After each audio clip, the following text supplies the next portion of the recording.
J'ai fait 4200 km et je pense avoir fait plus de 5 millions de pas. Je suis en Suisse. Je suis en Italie. Il est là. Rendez-vous.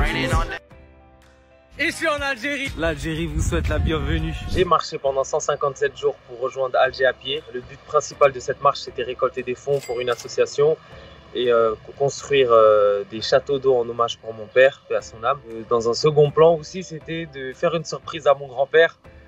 Mais malheureusement, la surprise, elle a échoué parce qu'il a très vite été mis au courant que je traversais donc la France, la Suisse, l'Italie, la Tunisie, puis l'Algérie pour venir lui faire la surprise à pied. Franchement, je suis super bien arrivé. L'accueil, c'était incroyable. Le moment avec mon grand-père, c'était un truc émouvant. Il y avait la famille qui m'attendait dans toute l'Algérie.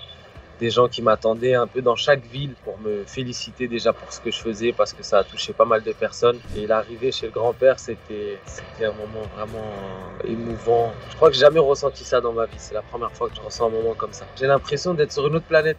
Là, actuellement, je suis au travail avec lui. Je suis avec lui, je le quitte pas. Je reste avec lui. Il y a un moment où vraiment je me suis senti en danger. J'ai emprunté un chemin qui n'était pas praticable en fait.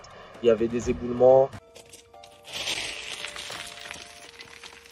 J'étais bloqué 1h30 dans les montagnes et à ce moment-là, c'était le 4 août. C'est resté gravé dans ma tête. À un moment, j'ai même laissé mon sac à dos de côté, pensant que j'allais vraiment pas m'en sortir. C'était à Sapri en Italie. C'est le seul moment de doute, c'est le seul moment où je me suis dit que la marche allait s'arrêter. Et finalement, ça va. Il y a des fois où c'était super long. Il y a des moments où voilà, le paysage, c'est des longues lignes droites.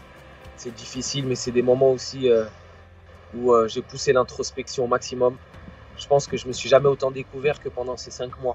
Je pense que ça m'a fait grandir avant tout, donc même dans la difficulté, je trouve des côtés positifs. J'ai dormi sur des toits, j'ai dormi dans des plages privées. Tout ça parce que les gens veulent mettre leur pierre à l'édifice et c'est ce qu'ils ont fait à travers ces voyages-là. Mais j'ai un t-shirt avec toutes les signatures des gens chez qui j'ai dormi. C'est incroyable, le t-shirt il est rempli devant et derrière. De base, la cagnotte, j'avais mis 10 000 € donc, pour la construction d'un château d'eau.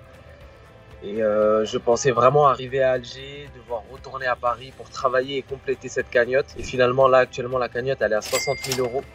Donc, il y a un château d'eau qui a été construit au Togo.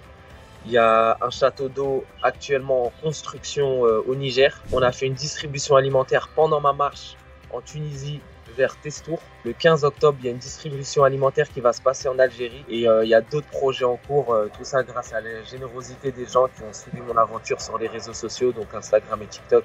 Et je voudrais vraiment les remercier parce que c'était la motivation principale. Je peux juste dire que très prochainement, je vais repartir marcher. Prochainement. C'est fou, mais j'arrive pas à m'arrêter de marcher.